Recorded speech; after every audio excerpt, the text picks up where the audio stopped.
now, where will it end? No, no, it will need to begin. Come with Splendid me, mountains. and you'll be... Come on, Justin, you know it. In a world of pure imagination. A little pitchy. Living Just a little bit pitchy. Yeah. I'm right here. I'm right here. Since my baby left me. There we go. We're playing Project Spark, which is the creation game tool thing. Wow, I'm doing a great job so far. Remember Project Kodu? You remember Kodu? This is the evolution of Kodu. It's a weird little project, not so dissimilar from I would say like Little Big Planet. I don't think that's an unfair comparison. That is out now on Xbox One, Microsoft Windows. Oh, and my Xbox just turned on. I don't want you right now. Bad Xbox. Bad Xbox. I just want to be able to say the name of you. It's out now and it is free to play. There's some kind of cool stuff going on here. I wasn't so sure how to feel about it after playing in the beta. But the final release version actually does have a lot of stuff going on and a lot of stuff going on for free, which was surprising to me. Right here we are playing through, I believe it's called Crossroads What the Mode. hell am I looking at? It's a little Gerblin man. Okay, And- so you made a Gerblin man with a giant helmet. Is So that right? I didn't make this. Hold on, I'm going to edit this dialogue just real quick. This is a pre-made adventure that I'm just sort of playing along on. So now, this is pretty good stuff. Now she's just saying butts. I like that. This is a pre-made... Oh, I did it again. Okay. Yeah, no, jokes are Thought usually... this would make compelling visuals. Jokes are usually better when you do them twice in a row very, very quickly. You're building once again. That's good. So Crossroads Mode presents you with essentially a pre-made adventure that you can customize as you play it. So now I'm choosing the enemy that is attacking my story, and then it just sort of drops them in. And there are a lot of different opportunities to do this in Crossroads Mode, but it basically sort of gives you an idea of what the game is capable of in terms of creating content. So like this blue building, you can build whatever you want there, and then it'll open up, different quests, give you different rewards. And all of this stuff is made in the Project Spark, like, user-created content engine. So there's no cheating going on. It's all stuff that you can replicate yourself using the game's toolset, which I show off here in a little bit. So I mean, this is a fairly simple mode, but I just wanted to show it off to illustrate basically what the game is about. Because while you can make all kinds of different genres and stuff like that, I would say that the genre that it is built for, in the same way that Little Big Planet is ostensibly a platforming game creator, this is more a 3D action platformer creator. It almost has a rare sort of aesthetic to it, maybe a little bit Fable-y. So this is just like a very simple quest that is built, that I selected, and then I'm going to complete. And this is user made? No, Crossroads. Crossroads Mode is like made by the developer, and I'm just sort of chopping and screwing. So at any time, I can open up the menu and jump into edit mode, and then it's not just me like selecting different events as I explore the world. Then I'm like actually getting into the DNA and logic of the level. And I can edit it. And what's kind of neat about this mode, I mean, it doesn't really blow my socks off. You're not making, Ocarina of Time 2. But what's neat is, like, after you've gone through all this stuff and you've completed the adventure, which doesn't take very long at all, you can then save it. And then you can share it with other people, and then it's, like, your thing. So I jumped ahead a little bit to, like, one of the final encounters here, just to show off a little bit of the combat. You can make some, like, kind of impressive stuff, like mix up light and medium and heavy attacks and ranged attacks and, rolling maneuvers and combos and stuff like that. And you do all that, like, through the creation tools. Is it always sort of this, is whatever you make always this, like, brawler, 3D action platform. 3D action brawler. I mean, platformer. I would say that is the easiest thing to make with the tools. But much like Little Big Planet, which is a platforming game that you can, you know, turn into like crazy shmups or whatever. Like you can definitely think outside the box. I played a game of Othello the other day in Project Spark. I show off some of the cooler user-generated stuff later on. There's like a... I'm sorry, I'm just getting ahead of you. There's like a turn-based RPG. Yeah, I just need you to Idiot. maybe pump the brakes. So this is the creation tool. Here's like a little level that I made earlier. It's very beautiful. And this... Did you make all that geography? Or like pieces? I made all that. Sculpted it, painted it. And no joke, it took me like 10 minutes to make all this. Yeah, And I mean, that's hard to believe. It looks so good. why don't you just like calm down for like a minute? So it's I mean, it's a very organic like creation tool set. It is almost entirely based on like sculpting and painting, and that's really all that you're getting into. So here I've got like a brush, like a terrain brush that I can adjust the shape and intensity of it, and just like that, I'm making little boogers there on the ground. Okay. It's little ice boogers. Just little icy boogers. So I'm literally just like pressing right trigger, and stuff is coming up to meet me. If you press left trigger, it deletes it. And that is like the basics of making terrain, and it's really kind of easy to make sort of cool stuff. So there I've just made like a big sphere. I don't want that cylinder. Nope.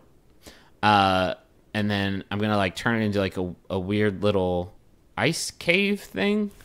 So just like that, just gonna melt out sort of the middle of it. And I've got a little. Feels kind of James Bondian to me. Got a little pod, maybe a little bit.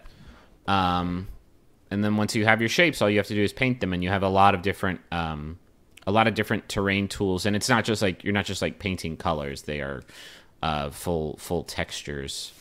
So there now it's just like a big grassy rock ball. I didn't really have an aesthetic direction. Yeah, you know what I mean? Not a lot of guidance here. Just sort of like look at what I'm doing. Just sort of throwing my art spaghetti at the wall. Yeah. Which I think it's interesting. The tool you're using is a circle. Yeah, It seems like it's like in a 3D space. That makes a lot of sense. Yeah, I mean you can change the shape of it too very easily. There's a cylinder and a cube.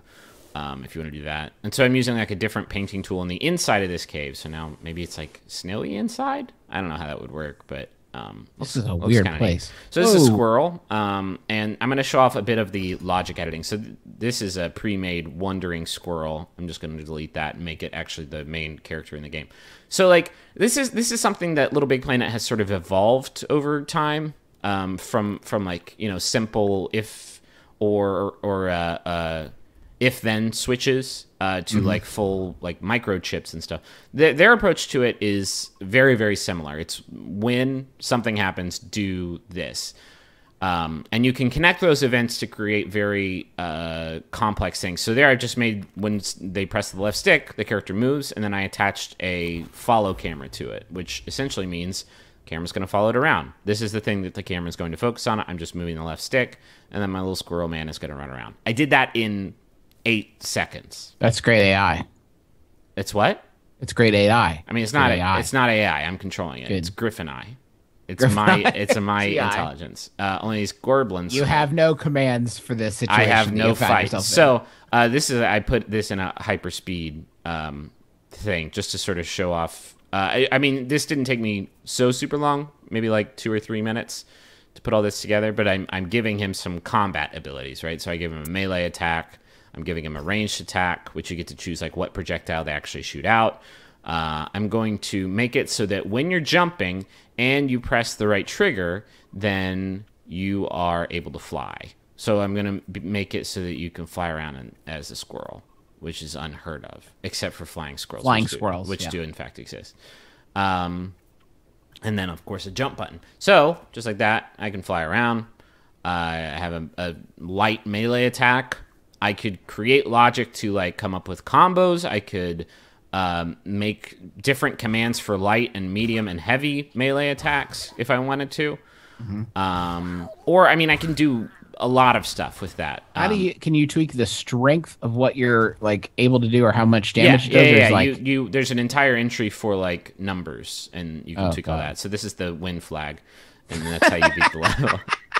Good level. Nice work, Sidwire. Here I just like jacked up the scale, and now I have a giant squirrel who can fly around. He still moves at the same speed, so he looks drunk a little bit. This is not... I'm the next Sonic. This is not Conquer. Conquer is in the game somewhere. I think maybe you have to buy them, and that's one of the things trying about to get through the hole. Trying to, I'm a little too big to quit that. So this is a user-generated level. I put together a very short montage of what some people are doing. In this one, you play as the Hulk, and you can transform into the Hulk and then punch things. Okay, that's neat. I mean, and then literally all you can do is punch things. So it's not like. That's cool though. I like that. It's kind of cool. This is like one of the things. I think that character model, the big ogre guy. I might be wrong about this, but just to illustrate a point, there are certain characters, certain objects, certain things that are locked behind a paywall, right? And you can earn currency to buy those things, or you can spend money on that secondary currency to buy them faster. This is a Pokemon simulator. It's very good. Here I'm playing as Geodude, but like those character models are made out of simple objects and then painted to look like these things, right? But they actually did a pretty good job with it, and they came up with a system for capturing, not an especially complex system, and you can switch between which ones you want. I'm gonna bust out Weeping Bell. I'm gonna use Grass type against that Voltorb, just see what happens. Nope, I'm just gonna catch him outright. So this is an example of like how you can use that logic stuff to change how the genre of the game performs. This is awesome. Now, okay, so I have to pay for the models. Do I pay if I want to put one in a level, or do I pay if I want to play a level that has one of these premium models in it? I think you just have to pay to put one in the level. I have not been asked to pay, and I've played quite a few user-generated levels at this point. What's the discovery like for that stuff? Is it are really good things surfaced, or I bumped a little bit? Yeah, I mean, again, very very Little Big Planety. There's like team picks. There's popular picks you can recommend. Did you say teen picks? Yeah, there's a hot teen section where teens come and do whatever.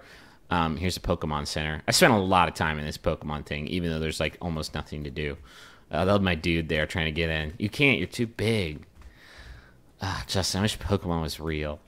Now, can you? I know. Can you like if you're like, this is pretty good, but I think I can make this better. Are you able to tweak someone else's thing that they made? You can set it to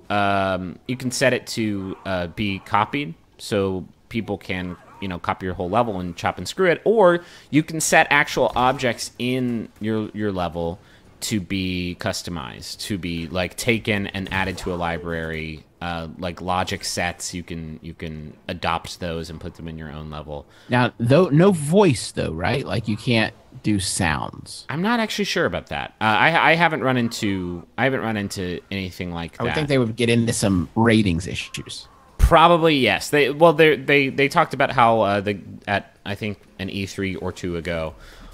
Being able to use like Connect for animation and stuff. I haven't messed around with that, so I'm not entirely sure if that's in the game.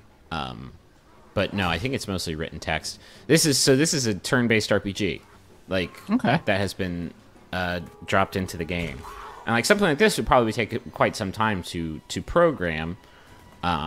So I don't know, like the programming tools I think are really, really, really accessible, more so even than Little Big Planet's set of switches and microchips and shit, because those all have to exist in like a physical environment. These do not. So they're very easy to use, but I don't know if that means, just by the nature of programming, that they are then harder to use to create more complex things. Does that make sense? Like they're easier to make easy things, but are they harder to make hard things? I don't know. I haven't spent as much time messing around with them to know that. But I don't know. I think some cool stuff is coming out of this, and based on the fact that it's free and you can do a lot of stuff with the free stuff, I'll be curious to see like how the creator environment evolves as the game goes on. It's also coming to Xbox 360, although I'm not entirely sure when. So. Does it run pretty well? When I played the beta, the performance was just garbage. No, it runs fine. I played it on PC, and the performance wasn't super great for me either. But this is on Xbox One, and it runs really well. Okay. So this Project Spark, it's pretty cool. Like if you dig on user-generated content games, it's scratching that itch for me. That Little Big Planet hit of like seeing what tools are capable of and saying like, oh, now I know what this thing's capable of, and then somebody makes a turn-based RPG out of it, and you're like, how the hell did you do that? Like, I don't know. It's an interesting experience. Cool. Anyway, I'll go get it right now. Okay. Thanks for watching, everybody. We'll be back with more videos real soon.